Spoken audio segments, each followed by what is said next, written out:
I will give it a few more minutes before we get started.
I hope the tech support team can let me know if we are streaming already and if we can proceed.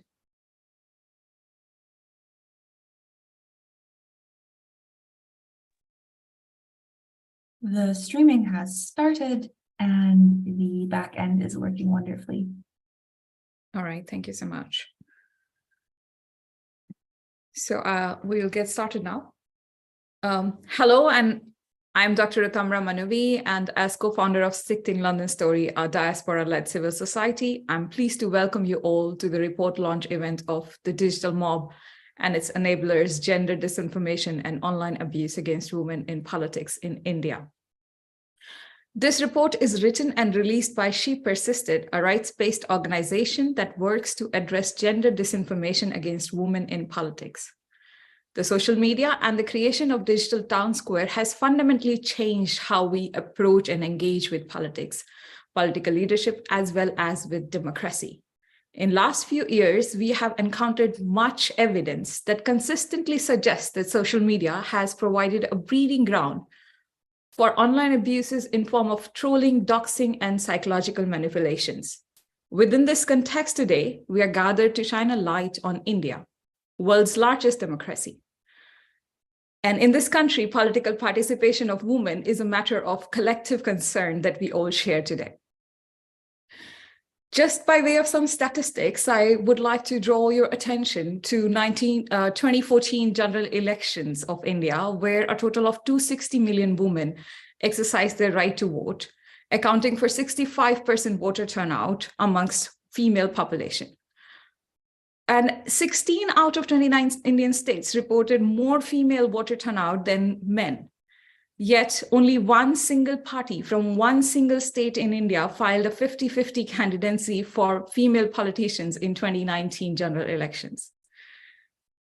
What ails India is not something unknown to us. We collectively are aware that the patriarchy, the misogyny, and sexual violence have remained few of the pressing issues for lack of female participation in politics in India. On top of this already existing barrier, social media seem to add fuel to fire by not only subsuming female political voices under the noise of hashtag cultures, but also by providing virtual spaces where women and their standing can be effectively drowned by gender disinformation and online abuse. In the panel today, I have the lead author of the She Persisted report, for which we have gathered here, Lucina Di Meco. But before introducing Lucina, I would like to set today's agendas and apologies. Our order of business will include a presentation of the report by Lucina, followed by discussions with the panelists. I have today with me Angelica Erbel, and it will be followed by a Q&A session. I apologize for the absence of one of our speakers, Swati Chaturvedi, due to illness.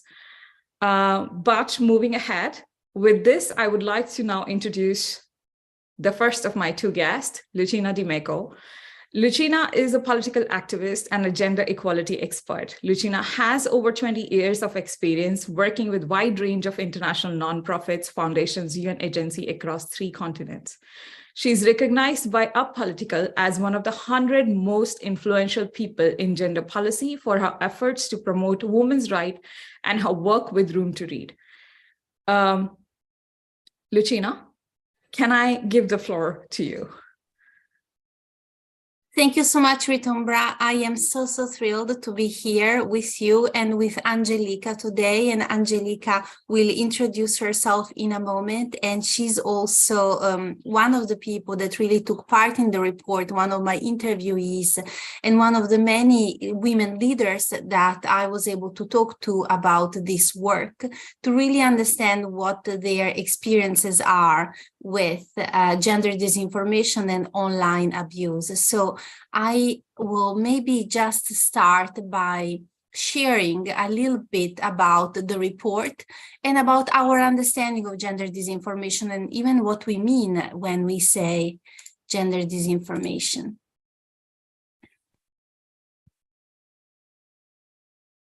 Yes, so this report is part of the Monetizing Misogyny series, which is our flagship report of the study of gender disinformation in the world today. And research is really one of the 3 core pillars of She Persisted, an initiative I co-founded with Christina Wilford to really fight against gender disinformation and the online harms that women in politics are submitted to. And we believe that fighting against those harms is crucially important, really in the light not only of the protection of their rights and their freedom of expression, but also in the light of the protection of democracy overall. So our work really has 3 core pillars. We do original research and thought leadership. We support women leaders fighting at the forefront of very important battles for the protection of human rights, women's rights, and democracy around the world, particularly in fragile democracies. And then lastly, we advocate for safer, better digital platform standards and regulations. When we talk about gender disinformation, and the focus of the report really is on gender disinformation, I want to be clear that we are looking at a very specific set of contents that really refer to the spread of deceptive or inaccurate information and images against women political leaders and journalists. In this report and in most of our work, we focus on women political leaders. And the type of disinformation that we're talking about is also very gendered in nature. So when we say gendered disinformation, the gender piece has to do both with the targets of the disinformation as well as with the nature of the disinformation, because again, it generally builds on sexist stereotypes, on misogyny, and follows storylines that really draw on that to ultimately harm women's political leaders' opportunities for success, as well as their opportunities really to pursue their very important political agendas.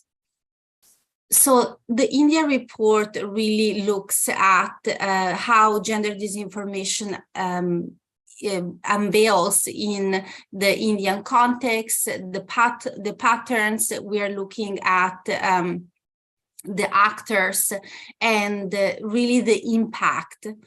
It's part of a broader study that we called Monetizing Misogyny, because we are also really aiming to starting to shine a light on who's ultimately benefiting, who's ultimately making money out of the harms that we see against women in politics online.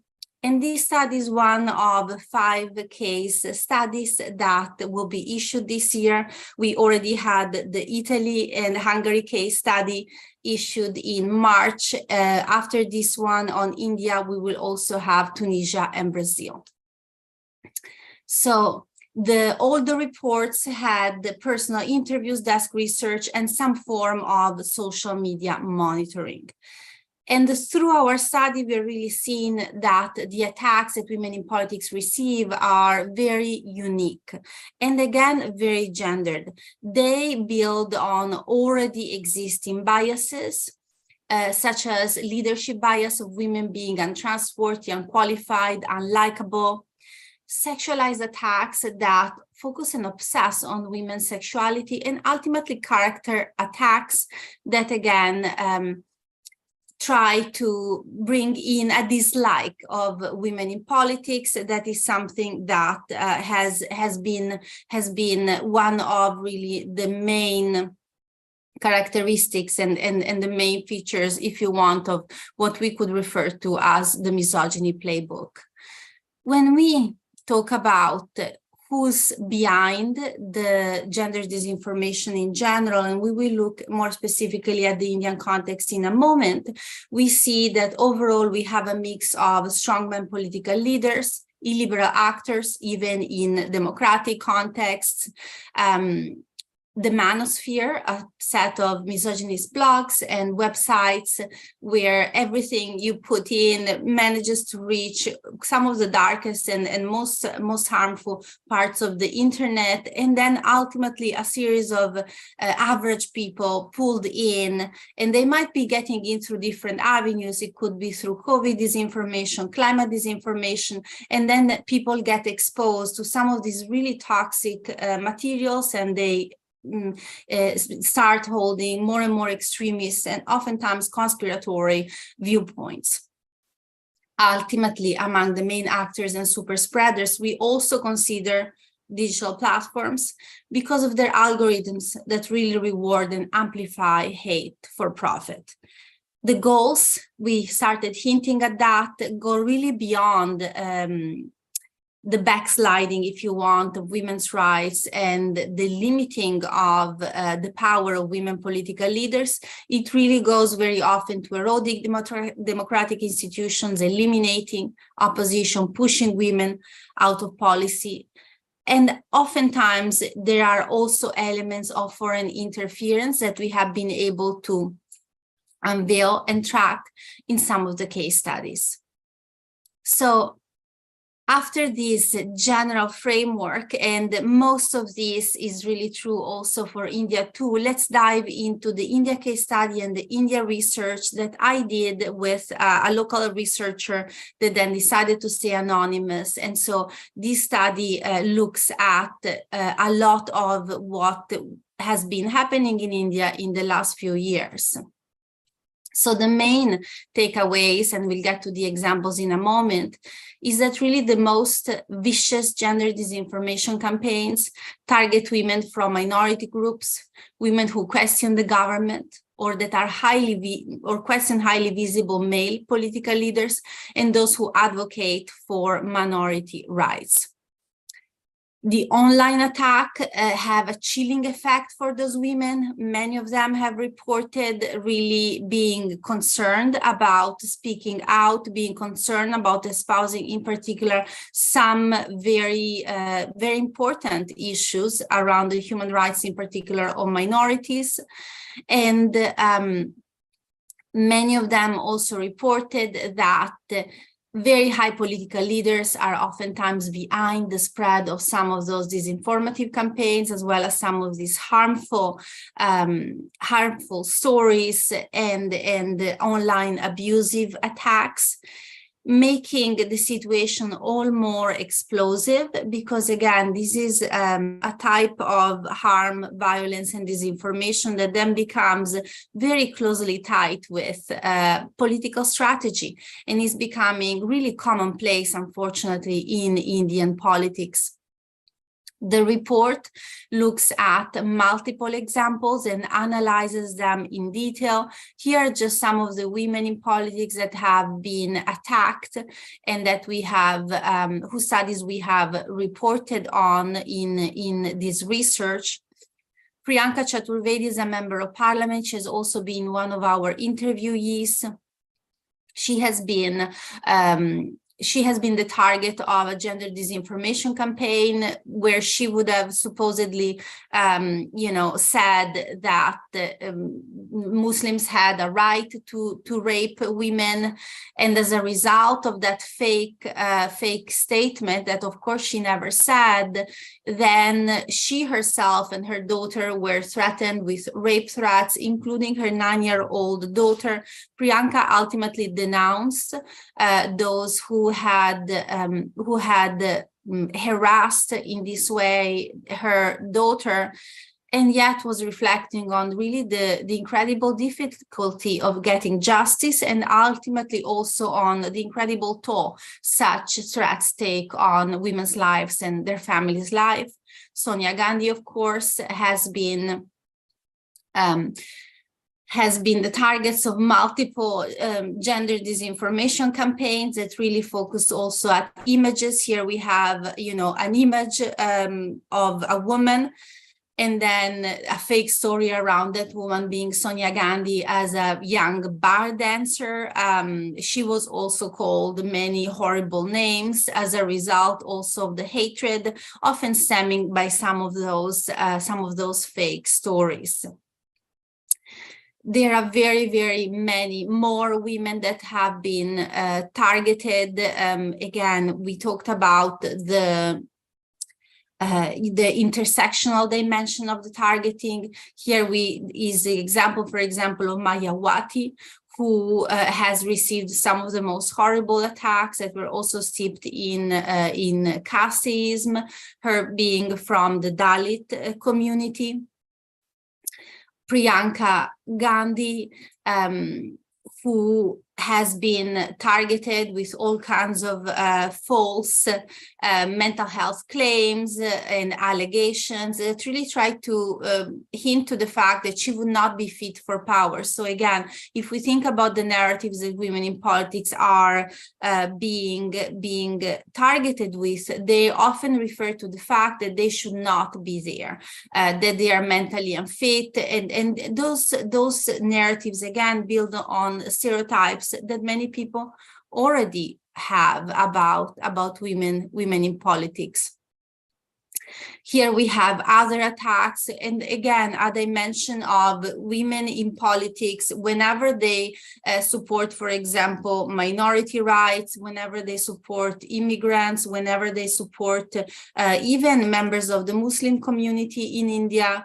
They are often then targeted with abusive images and threats that really try and hint at the fact that they would be traitors. So again, one of the character threats we see very commonly used in India is of women as traitors of the country when they are not defending really a certain often very nationalistic ideology about what India should be. More examples here as part of the types of attacks that women in politics receive and the type of disinformative storylines. You see Photoshop newspaper headlines with false claims. Very often those claims in the India context revert around religion and, the idea that women in politics would not be defending the religion Hindu integrity of India, whether it is because they are supporting couples getting interracial marriage, for example, or other legitimate viewpoints. Those women then get attacked with all kinds of very often quite realistic gender disinformation campaigns that again use the visual element to substantiate false claims against those women in politics. I think one of the really almost most incredible also stories here is the one of the former chief minister of Uttar Pradesh, Atishi, her name, her second name was Marlena. She stopped using it because of the fake story circulating that she would be a Christian and born foreigner. She wouldn't be really Indian because, again, of that second name, when that second name had just been given by her family because they liked their name. But then again, just even using the name as a way to substantiate some kind of lacking in terms of adherence to an Indian national identity. So these are some of the many stories, unfortunately, that we have been documenting and that you will be able really to see as part of the case study. One of the interviewees that you're very lucky to have here today with us is Angelica Aribam. We feature her story, some of the attacks that she has received. And so in her case, it becomes also really clear how the attacks are often getting worse when women face intersectional vulnerabilities linked to their identity. If there is an element, for example, of sexism, then the women are attacked terribly. And Angelica can also talk to us about some of the avenues of response that she has had. So overall, we do need better solutions. We have reported how many of the women in politics we interviewed have tried to use existing legislation that really, for example, tries to address individual acts of cyber violence, and however, how those are very, very limited in the context of this type of political violence that really goes well beyond the individual. I think it's really important to look at these things. The Indian context is an extremely important one. India is, of course, the world's largest democracy, is very, very soon to become the largest market of several social media companies. And what happens here, therefore, has really implications whose importance cannot be underestimated for the future of digital technology and for the future of democracy. And how women's rights, play into this mix is really crucially important. The key solution, as she persisted, that we advocate for, and again, I'm looking forward to a further conversation with everyone on this, is really to holding platform accountable. From whistleblower Sophie Zhang, we have heard over and over, in particular, also in the case of India, how often in particular, Facebook has turned a blind eye to request of being a little bit more decisive in the limiting the spread of gender disinformation and disinformation when it was coming from some high-level political leaders. And so holding platforms accountable is a crucially important part of the solution.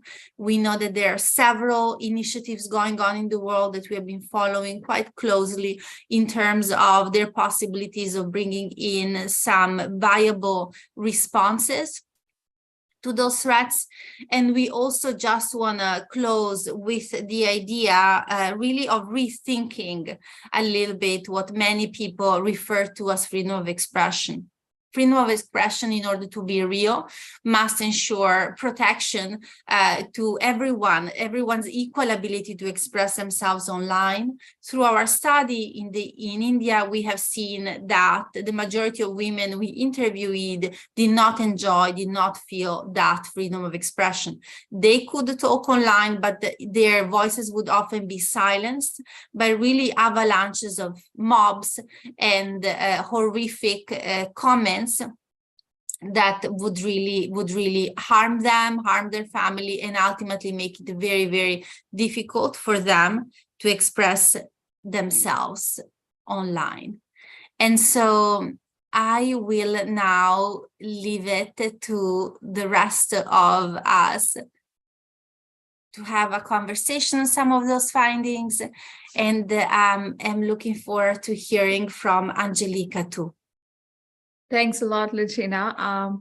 Before we move any further, I would like to now introduce our speaker for the day, Angelica Aribam. Angelica is a political activist working on issues of gender, race, and democratization of politics for almost a decade now.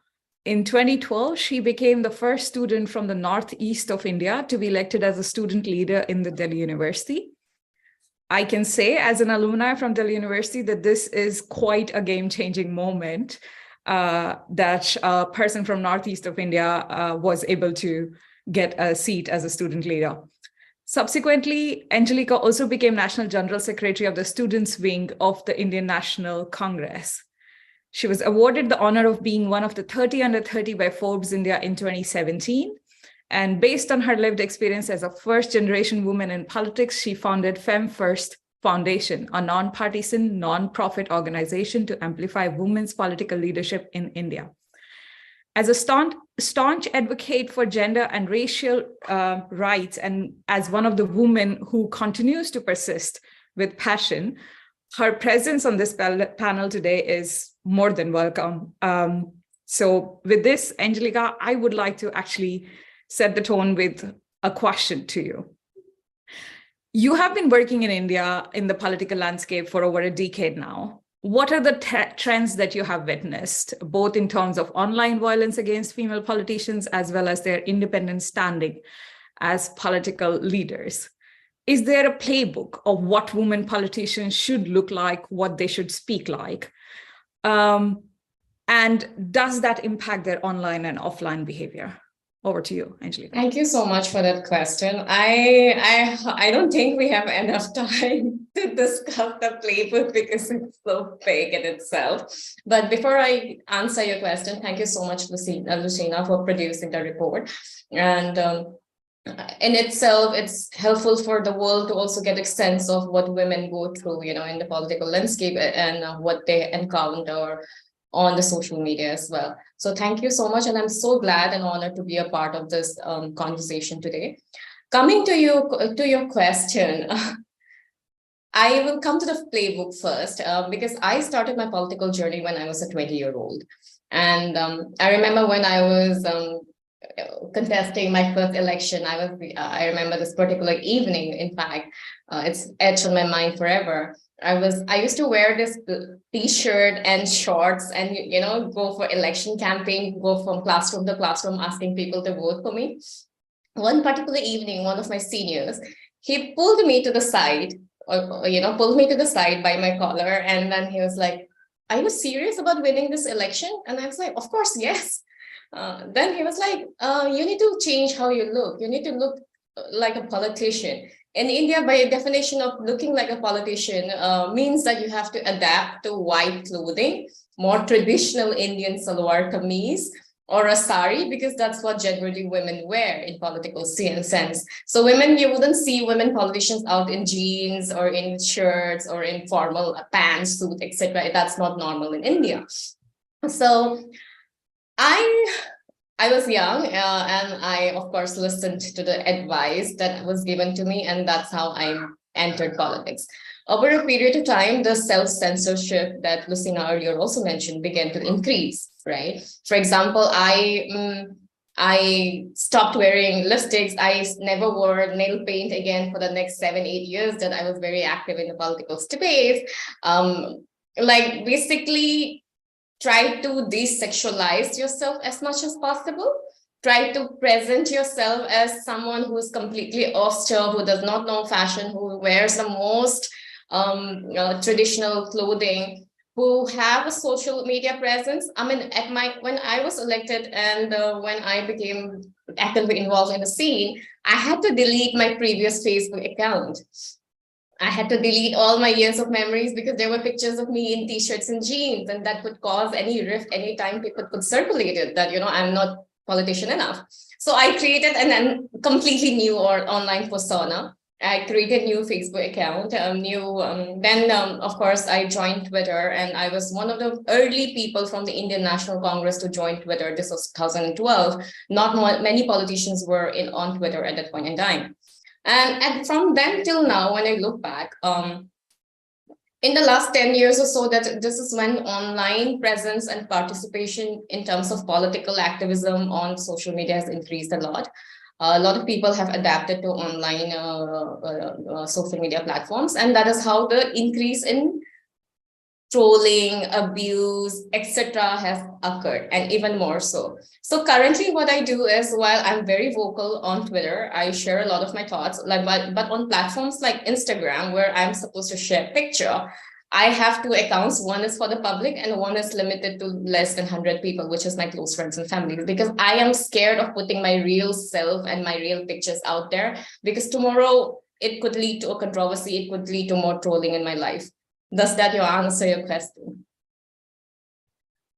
Yes, thank you very much. And it also touches upon the point that Lucina mentioned in her slide, the sexualized violence against women in online spaces, and how your offline persona as a young girl can impact how people perceive you online as well as offline in both the circumstances. Lucina, is this something similar that you encountered in the interviews with other females who were participants for the studies, that they have to tone down themselves into this ideal characterization of women in politics to just be able to speak up and participate as a political entity or a political person?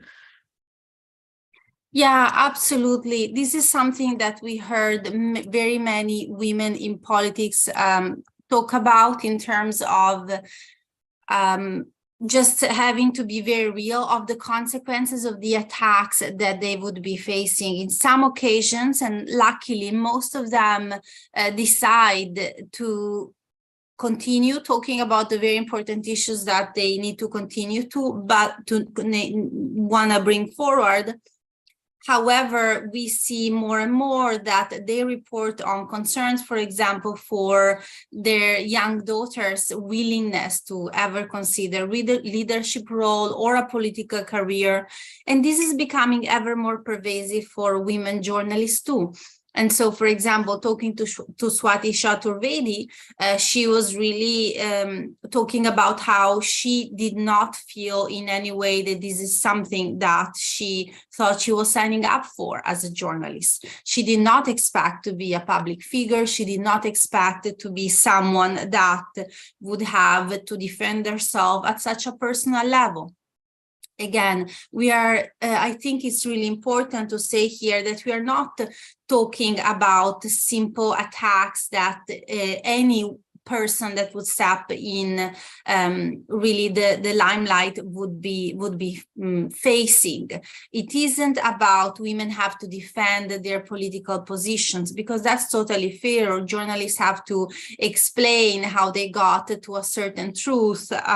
This is about women being attacked in some of the most vicious way, personally, again, with all kinds of fake stories around their sexuality, potential lovers, or the fact that they would be receiving money from other countries, just like horrible fake stories that in many occasions put them really at risk and their lives at risk.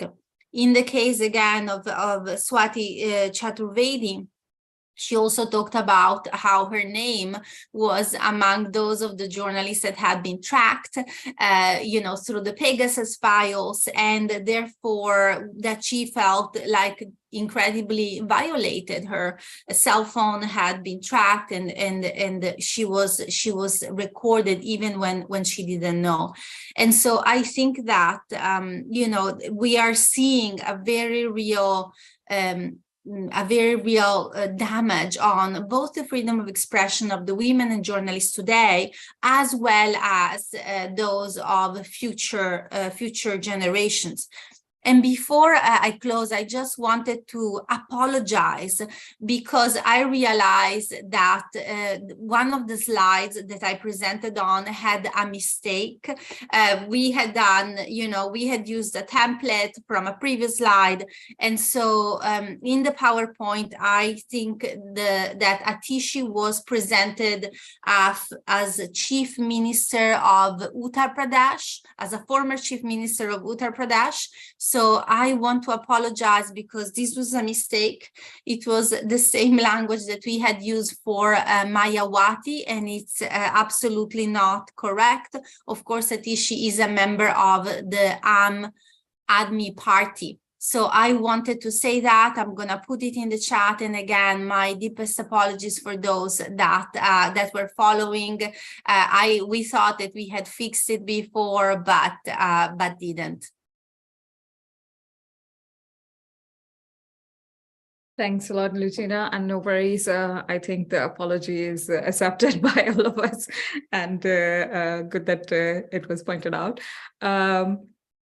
My question to Angelica again this time is that women have 10% representation in both the houses, more or less. Yeah, 11% in Lok Sabha, 10% in Rajya Sabha. And going forward, much campaigning and much talk on policy and public affairs is translating to online spaces, virtual spaces. How do you see this is going to impact the role of the women in politics itself? Are they visible enough as their male counterparts are? Are they brave enough to handle the troll attacks that they face? I hope that they are. But and I want to draw this again to what Lucina just said, that it is not just about women, but the women fearing for their children. So what does it mean for our future generation of girl child who might in 10 years or 8 years or, just few years from now on, might want to venture into politics? Well, just to begin with, India currently has 14.9% women in the parliament.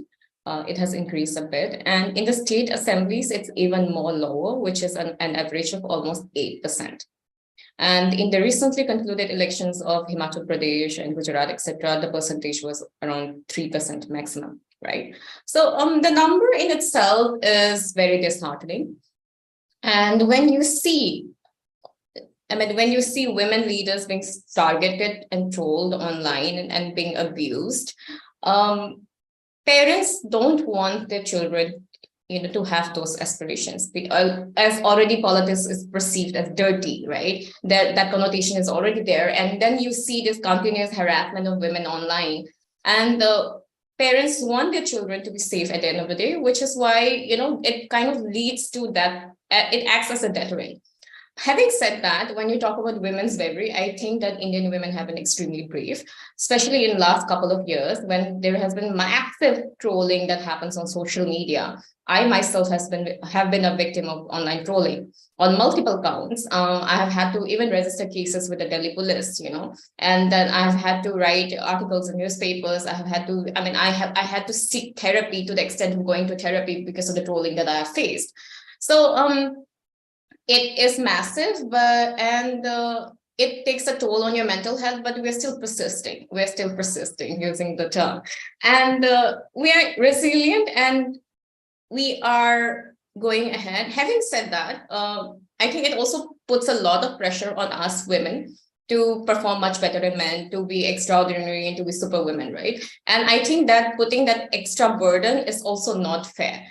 Therefore, there needs to be accountability from the platforms. There need to be accountability from the political parties as well, because online trolling, again, is institutionalized in a way now, right, in India, where you have the ruling dispensation, which has a massive machinery of supporters who can become completely rabid, and as well as from the opposition side, which is the left wing and the central party as well. They can also become completely rabid online if they disagree with you.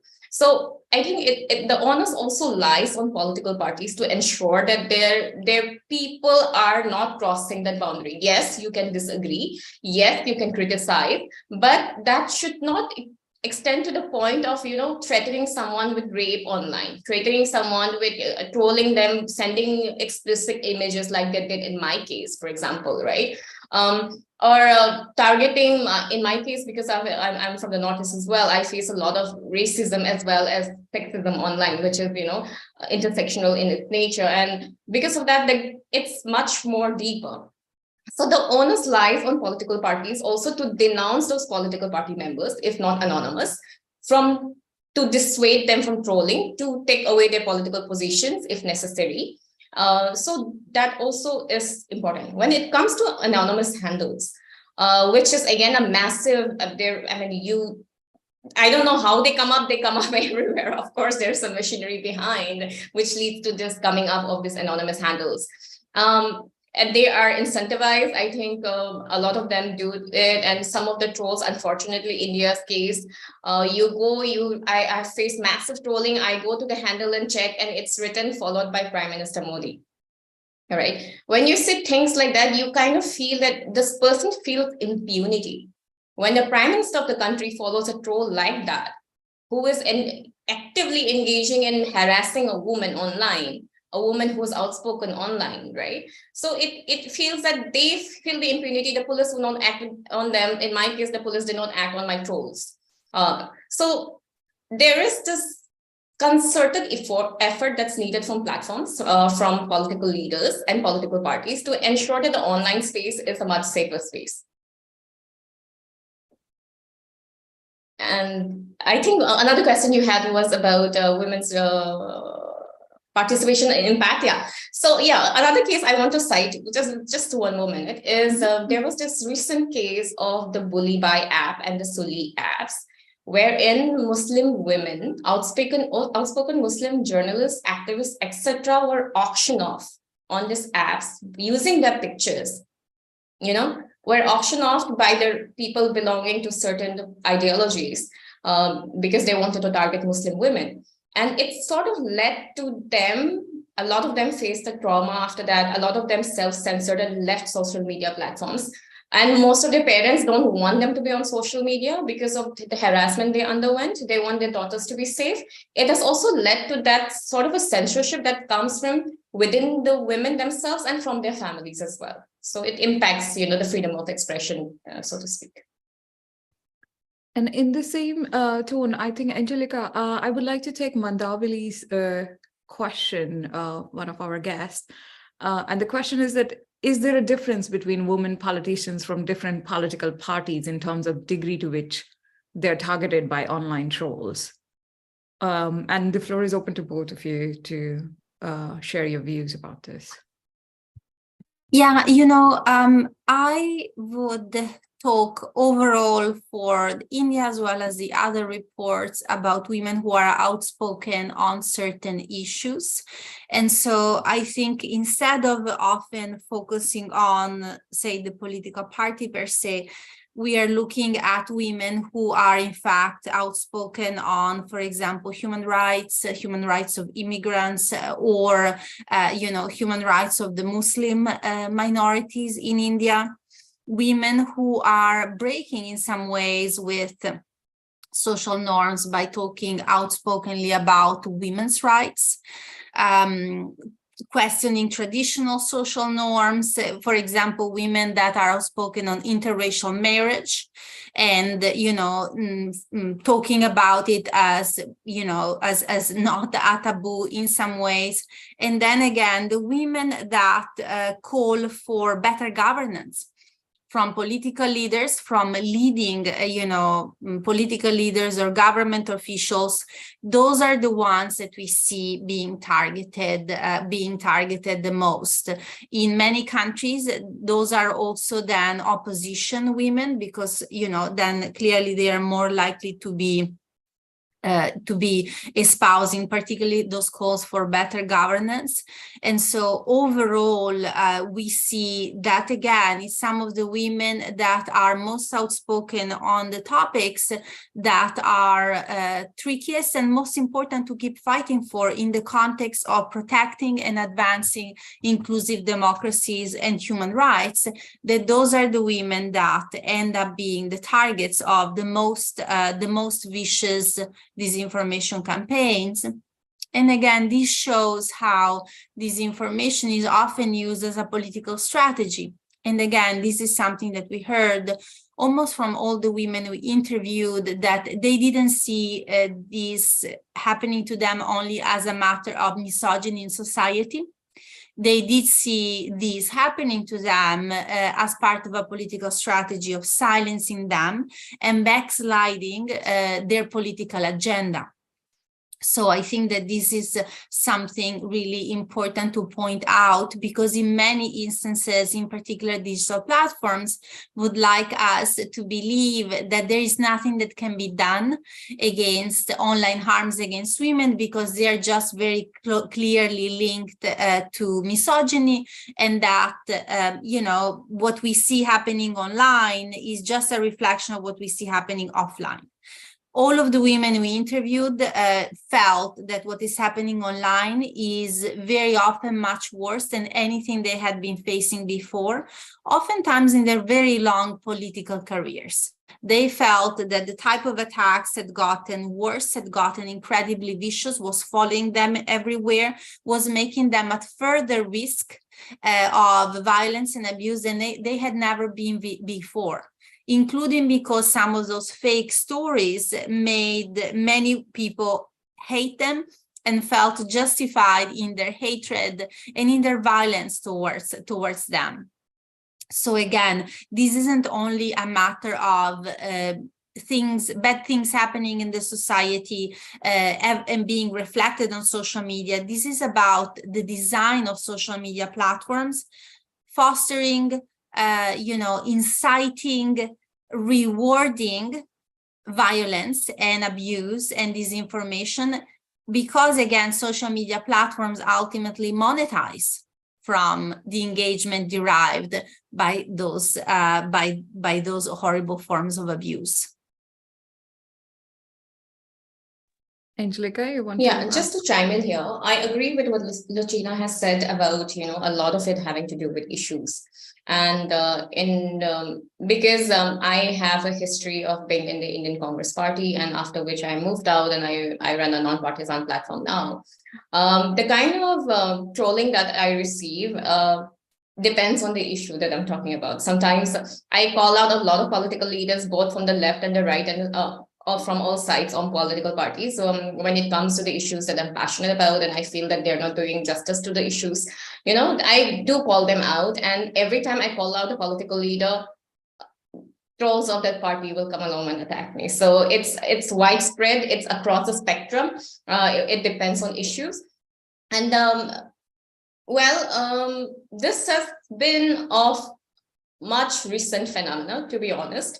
Earlier in the last, maybe early 2002, 2003, 2012, 13, 14, until 14, it used to be particularly one political party which used to dominate the troll army, so to speak. But over the years, maybe they have a playbook and people are learning from the trolls as well on how to, stop women, especially from speaking up on issues, because misogyny is everywhere and it tends to also reflect on online space as well. So in the last couple of years, especially after 2015 onwards, all political parties across the spectrum troll women leaders, political leaders, as and when they feel that those women leaders are speaking out against their particular agenda.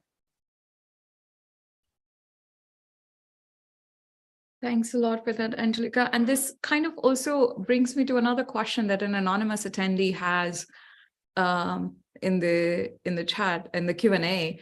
And I want to ask both you and Lucina this, that some of these issues like climate action, corruption, healthcare, they are very one would think or imagine that they can be very non-gendered, impacting us as a human race, as a human civilization, right? The access to healthcare or its existential issues. How do you feel about these particular issues when women speak on these particular issues? And Lucina, from you, I specifically also want to know what happened in Brazil during the time, because climate was a big political agenda during the Brazilian election, specifically about the rainforest and the protection of the same, right? So please give us your inputs on this. Yes, absolutely. Actually, we have seen that climate is one of the topics in very many countries that makes women who are leading the climate justice movement and women who are outspoken on climate issues being some of the worst, targeted by some of the worst attacks, both in terms of online abuse as well as in terms of gender disinformation. And again, when we talk about gender disinformation, for example, we have seen fake stories of climate leaders who supposedly would be double-faced and therefore, for example, in reality have huge mansions that are not climate efficient. This is fake, but some of the women that are outspoken on some bills on climate have been targeted with this type of disinformation. Other fake stories, for example, there was a young activist from the Amazon forest in Brazil who became the target of a fake story showing a woman dancing in a bikini at a party, and the story claimed, this climate activist going to the UN and supposedly advocating, and in reality she's dancing at parties. The woman targeted was not the activist. However, the fake story went on and circulated and damaged in many ways her credibility. We have seen gender disinformation narratives and campaigns happening also in Europe. For example, the Green Party candidate for chancellor in the last general elections in Brazil, in Germany, Annalena Baerbock. Annalena was attacked and targeted with gender disinformation campaigns that framed her candidature as something that would be a danger for Germany, all kinds of conspirational stories around her, some of the wildest fake stories that she would, for example, make it impossible for Germans to have dogs. So things that made people feel very, very threatened by her. And among the various disinformative campaigns, there was also, for example, a nude photo of what turned out to be Russian sex worker. And the nude photo went around and circulated on Telegram saying Annalena Baerbock, currently leader of the Green Party in Germany, running for chancellor, used to be a sex worker, and here is a picture of her. The picture clearly was not her. Someone that could have looked at the picture a little bit more closely would have recognized that. And however, the picture ended up circulating, being shared widely, and it is very possible that it had a very, very strong impact also on her losing several points and ultimately not winning the post of chancellor. So in this case in particular, when we talk about influence and foreign influence, I think that this is an interesting example, because it was then found out by a study of the Institute of Strategic Dialogue how many of the accounts that were behind some of the conspiratory theories against Annalena Baerbock were actually coming from Russia. And therefore, here we see, for example, a country that clearly is very invested in fighting against green energy and making sure that countries, in particular in Europe, rely on Russian gas. This country being particularly invested in using gender disinformation as a tool to get to its goals. And, you know, again, this is just one of the examples, and the sources of the attacks vary depending on different countries, but we do see a common element of a movement that is very much against green energy and climate justice, and that is using gender disinformation as a tool to undermine the advances in this issue. And again, you see some similarities, whether it is the nude photo who's not of a woman but claiming that it is of that woman, or the woman in the bikini dancing at a party, again, not the climate activist, but someone is claiming that is, you definitely see similarities in the lines of attacks. And those lines of attacks, unfortunately, do work in undermining women's credibility because of existing gender stereotypes around women. And so unless we do something, it is likely that we will see those attacks continuing and really being used as a playbook, as very much Angelica also was reporting. Thanks a lot, Lucina. We have another 5 minutes left before we wrap this up. And while your comment also reminded me of the Finnish prime minister's controversy when she was seen at a party, and suddenly it was all sexualized violence against her and dismantling of her credibility because of how she dressed. One may even argue that, why do you care? Look at the work and look at the politics instead. So with this, I want to give this last 5 minutes towards the solutions, and to basically ask from you, both of you, what are the solutions that we have on the table, both in terms of state and the non-state actors? Because the states have signed the CEDAW, the Convention Against Elimination of All Forms of Discrimination towards Women. And India is a member of CEDAW as well as signatory to the committee. So what is it that the countries can do, and what is it that the platforms need to do better to make it a level playing field for female politicians going forward?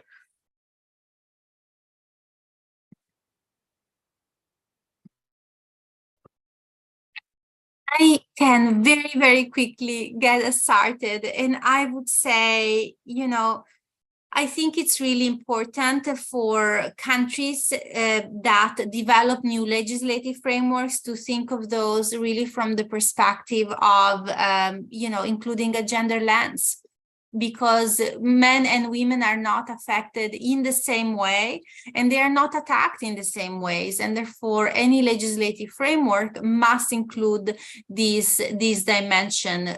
We are now working to make sure that this gender lens will be included in the application of the Digital Services Act in Europe. And this is something that we believe is really important. I would also say, when it comes to the platforms, we need to make sure that there is further pressure on them to implement the very many things that they could be implementing if they chose to. Right now, they are not choosing to, and you know, there was a phrase in the report that you'll see from Swati Chaturvedi, in fact, that is saying they are not doing that because, hey, it is their business model. So I think that further pressure on them to really reconsider their business model is very important. I agree with Lucina's point of view about how it needs to be gendered. Also, I want to bring in the fact that it needs to be inclusive in nature of all the marginalized communities as well. For example, in my case, when I was harassed and I went to the Delhi police, they told me that the Indian Penal Code and the Telegraph Act does not cover the harassment that I faced, because it was racism and plus sexism, and there was no way that I could do it. right? The Indian Penal Code does not have a code. So I had to file a case through the Indian Telegraph Act, which is not as stringent as a penal code is, right? So similarly, we need to look at it from a very gendered lens, as well as look at the communities and marginalized communities, again, using hate speech, terms like which are offensive to the Dalit communities, for example. We need to take all those into consideration while forming the laws. That's number one. Number 2 point comes to about the implementation of laws in itself. So in the Indian Penal Code describes stalking and sexual harassment, etc. But the moment it's online, there needs to be the cops are not sensitized most of the time. They are not aware of which act to implement where. There is less sensitization and awareness within themselves, and they just keep shoving you from here and there and without knowing what to actually do in that case, right? So there needs to be sensitization of the cops as well for it to be effective, so that women are also like, for example, since there was no logical conclusion to my case in itself, the next time the another harassment happened to me online, I did not go back to the cops because I knew that there was not going to be any logical conclusion, which led to me finding my own intervention along with the community to ensure that a logical conclusion reached and the troll is being, taken into account. So that's a state failure. So state failures occur, and this is why it's very important for laws to be there, of course, but also need to be implemented, right? And then comes about the non-state actors like platforms. Platforms often do not share information like this. Let's say now I've already said it's a business model. But when the government pressurizes it to an extent, then of course they are also bound by law. If they cross certain boundaries, they're bound by law to report it, to share the information.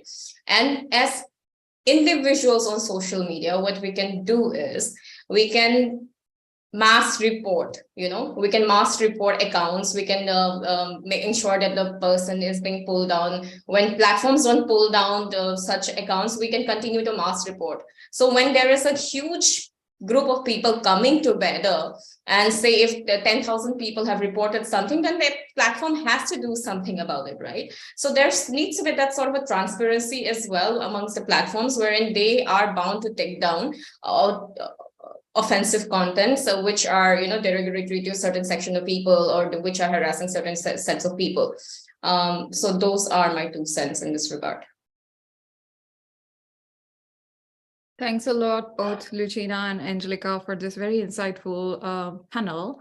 To our audience and those who are watching us via Twitter, to read the report, you can go to She Persisted's website, and you will find it there. I would like to thank you all for joining us today, and here's to hoping that both the state and the non-state actors would stand up towards a more inclusive society and towards moral gender empowerment. So thank you for being with us today.